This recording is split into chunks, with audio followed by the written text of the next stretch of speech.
ዩቲዩብ ምርጫዬ ነው። ሰላም ቤተሰብ እንዴት ናችሁ? እንግዲህ ዛሬ ደግሞ ስለ ከሃዲ ሰዎች እና እንደዚሁም ደግሞ ልጅን ጥለው ከሀገር የተሰወሩ ሰዎች ነው እንግዲህ ማስረዳችሁ። እናንተም ደግሞ ይህን በመከታተል ይህን ፔጅ በመከታተል አብረን መቼም ስለ ልጅ የሚያውቀው ያውቀዋል አብሶ የደረሰበትና እንግዲህ አብረን የምንሰማው የምናየው ይሆናል። አብራችን ቆዩ። ሰላም ጤና ይስጥልን ውድ የአሜን ኢትዮ ተከታታዮቻችን እንዴት ናችሁ? ደህና ናችሁ? እኔ ከሁሉ ሰላም ነው፣ ሁሉ መልካም ነው፣ እግዚአብሔር ይመስገን። እዚህ ደርሰናል። ቤተሰብ ተጠፋፍተናል። እንግዲህ ይሄ ፔጅ ይጠቅመኛል ያገለግለኛል ብላችሁ ካላችሁ ሰብስክራይብ፣ ላይክ፣ ሼር ማድረጋችሁን አትርሱ። እንደዚሁም ኮመንት ማድረጋችሁን አትርሱ። ሀሳብ አስተያየታችሁን በጣም ያስፈልገናል ማለት ነው። ውድ ቤተሰብ ሁላችሁም በያላችሁበት ሰላማችሁ ይብዛልኝ ብያለሁ።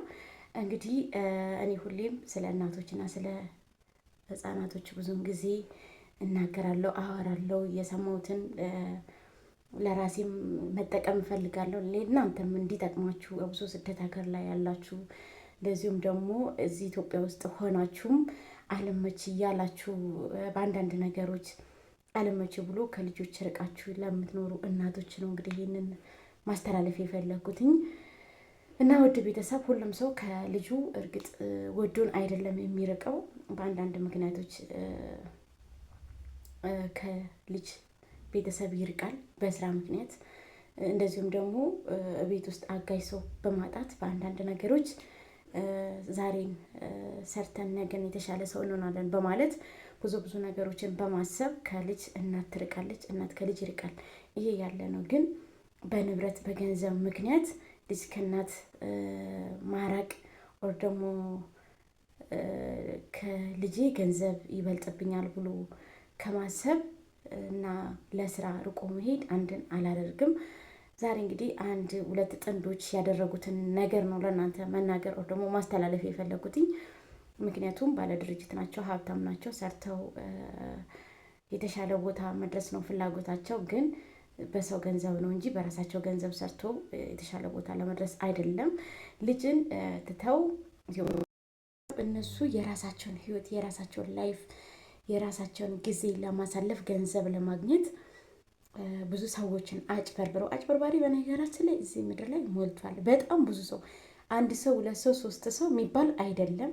አጭበርባሪ በያለንበት ቦታ ላይ ሀገርም ውስጥ የሚሆን ከሀገርም ውጭ አብሶ አበሻ በጣም አጭበርባሪ ነው። እንግዲህ የፈረንጆች ስለማላቅ ነው። እና ትንሽ አጭበርባሪ ይበዛብናል ከራስ ቤተሰብ ጀምሮ እና አጭበርባሪ ብዙ ነው። ይሄ ነው ብለን ማለት አንችልም።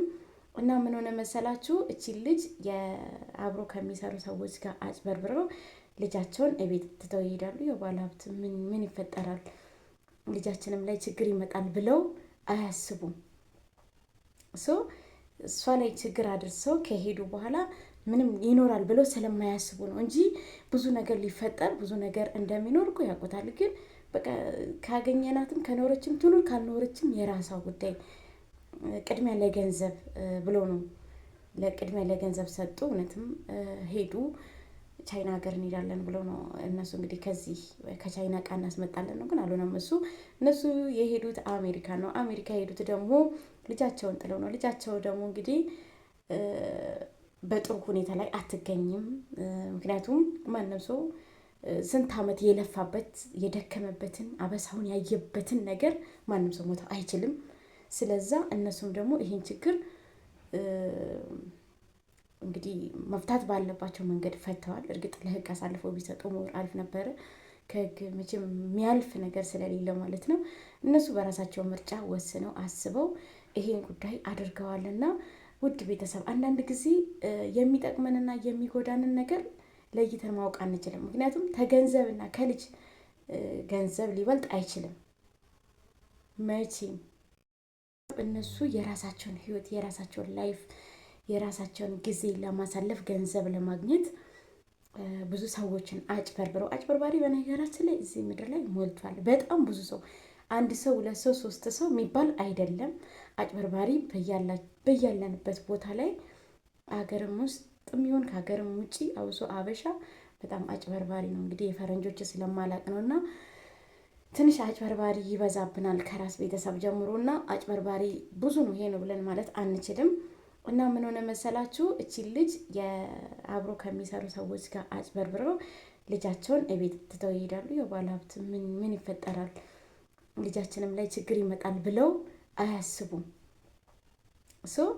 እሷ ላይ ችግር አድርሰው ከሄዱ በኋላ ምንም ይኖራል ብለው ስለማያስቡ ነው እንጂ ብዙ ነገር ሊፈጠር ብዙ ነገር እንደሚኖር እኮ ያውቁታል። ግን በቃ ካገኘናትም ከኖረችም ትኑር ካልኖረችም የራሷ ጉዳይ፣ ቅድሚያ ለገንዘብ ብሎ ነው ለቅድሚያ ለገንዘብ ሰጡ። እውነትም ሄዱ። ቻይና ሀገር እንሄዳለን ብለው ነው እነሱ እንግዲህ ከዚህ ከቻይና እቃ እናስመጣለን ነው፣ ግን አልሆነም። እነሱ የሄዱት አሜሪካ ነው። አሜሪካ የሄዱት ደግሞ ልጃቸውን ጥለው ነው። ልጃቸው ደግሞ እንግዲህ በጥሩ ሁኔታ ላይ አትገኝም። ምክንያቱም ማንም ሰው ስንት ዓመት የለፋበት የደከመበትን አበሳውን ያየበትን ነገር ማንም ሰው ሞተው አይችልም። ስለዛ እነሱም ደግሞ ይህን ችግር እንግዲህ መፍታት ባለባቸው መንገድ ፈተዋል። እርግጥ ለህግ አሳልፈው ቢሰጡ ሞር አሪፍ ነበረ። ከህግ መቼም የሚያልፍ ነገር ስለሌለ ማለት ነው። እነሱ በራሳቸው ምርጫ ወስነው አስበው ይሄን ጉዳይ አድርገዋልና ውድ ቤተሰብ አንዳንድ ጊዜ የሚጠቅመንና የሚጎዳንን ነገር ለይተን ማወቅ አንችልም። ምክንያቱም ከገንዘብና ከልጅ ገንዘብ ሊበልጥ አይችልም መቼም። ገንዘብንና ልጅን አንድ ልናደርግ አይገባም። ገንዘብ ራሱን የቻለ ገንዘብ ነው። ልጅ ደግሞ ራሷን የቻለች ልጅ ናት። ልጅንና ገንዘብን ሲጀመር ልናገናኝም ወር ደግሞ አንድ ልናደርግም አይገባም። ማድረግ ያለብን ምንድነው? ልጅንና ገንዘብን ለይተን ማወቅ አለብን። ከእግዚአብሔር ውጪ ልጅን ማግኘት አንችልም። ገንዘብን ግን ቀን ስራ ሰርተን ራሱ ማግኘት እንችላለን። ለፍተን ደክመን ራሱ ልናገኝ እንችላለን። ስለዛ ስለ ልጅ የሚያውቅ ያውቀዋል፣ የወለደ ያውቃል ስለ ልጅ ማለት ነው።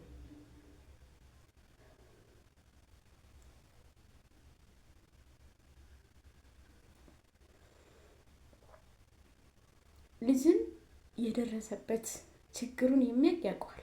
ግን አንዳንድ ጊዜ አንዳንድ ከሃዲ ሰዎች ማለት ነው፣ አንዳንድ ከሃዲ በጣም የተረገሙ ሰዎች በህይወታችን በልጅ ይመጣሉ።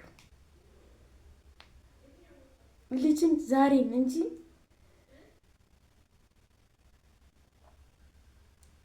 ስለ ልጃችን አስበን መኖር የምንችለው ዛሬን እንጂ ነገን አይደለም። ልጅ ልጅ ነው። በልጅ በጭራሽ መደራደር የሌለብን ነገር ነው። እቺ ሴት ግን ልጇን ትታ ሶሪ ስሜታዊ ሆንኩኝ። ልጆቿን ወር አንድ ልጅ ነው ያላት፣ ትታ ሄደች። ያቺ ልጅ ምን ተፈጠረ? ትታት ከሄደች በኋላ ያው ብዙ ችግሮች ደርሶባታል። በሰንሰለት ታስራለች። እነሱ በጠፉት ጥፋት ልጅ ትቀጣለች ማለት ነው። እንደ ታማሚ እንደ ታመመ ሰው በሽተኛ ወር ደግሞ በጣም ምን ልበላችሁ የሆነ ሰው እንደሆነ ሰው ቢጤ እቺ ሴት ቅርታ ቤተሰብ። በነገራችን ላይ አንዳንድ ጊዜ ማድረግ በማንችለው ነገር ላይ እኛን ማስፈራራት፣ ሰውን ማስቸገር፣ ሰውን ማስጨነቅ ጌታን ለገንዘብ ተብሎ የማይደረገው ነገር የለም እዚህ ምድር ላይ። ልጅን እስከ መካድ ድረስ ሰው እንዴት ልጅን ይክዳል? እዚች ምድር ላይ ልጅን መካድ ማለት በጣም ከባድ ነው ለኔ ማለት ነውና ልጅን ከርታ ሁለቱም ጥንድ ባልና ሚስቶች ማለት ነው ልጃቸውን ከርታ ሄደዋል። ልጅን እንግዲህ እዚህ ያስቀምጣሉ። የሰውን ገንዘብ ይዘው ወደ ሰው ሀገር ሰው ላብስ የሰው ገንዘብስ እድሜ ዘመኑን የጨረሱበት ሰው ልጅ እኮ ከምንም በላይ እኮ ከገንዘብ በላይ ጊዜ የሚባል ነገር አለ። በሰው ጊዜ መጫወት፣ በሰው እድሜ መጫወት፣ የሰውን ህይወት ማመሰቃቀል፣ ሰውን ሁላ ማመን አይችልም እኮ ያ ሰው። አንድ ሰው የበደለው ሰው እኮ ሌላ ተመልሶ ሌላ ሰው ማመን አይችልም። አብሬ ሰርቼ ይለወጣለሁ ገንዘብ አገኛለሁ ብላ ከእናንተ ጋር ሰርታ እቺ ሴት ገንዘብ አነታለች። እናንተ ደግሞ በተቃራኒ ልጅ አታችኋል። ስለዛ ይሄ የማጥፋት ነው 100% ብዬ የምለው ገንዘብ ፈላጊ ጥፋት ነው እንጂ የዛችኛው ሴት ፍላጎት ወር ደግሞ ጥፋት ነው ብዬ አልልም። እኔ ህግም ቢሆን ኖሮ እሷን እንዲያግዛት ነው የምፈልገው። ምክንያቱም ባለንብረቷን ባለልጇ ሳትሆን ባለንብረቷን። ምክንያቱም እነሱ ልጃቸውን ለገንዘብ ብለው መርጠው ትተው ሄደዋል። ስለዛ ህግም ቢሆን ገንዘቧን እላቧን የለፋችበትን የደከመችበትን አመዛዝኖ አይቶ ቢፈርድላት እኔ ደስ ይለኛል። ግን እግዚአብሔር ከወደዳችሁ በልጅ አይፈትናችሁ። ልጅም በጣም ከባድ ነው። በልጅ መፈተን ይከብዳል ማለት በልጅ ከመፈተን ሞት ይሻላል። ልጅ በጣም ይከብዳል። በልጅ መፈተን ማለት ለእኔ በጣም ከባድና ከባድ ነው እና ውድ ቤተሰቦች እና ውድ ቤተሰብ ሁላችን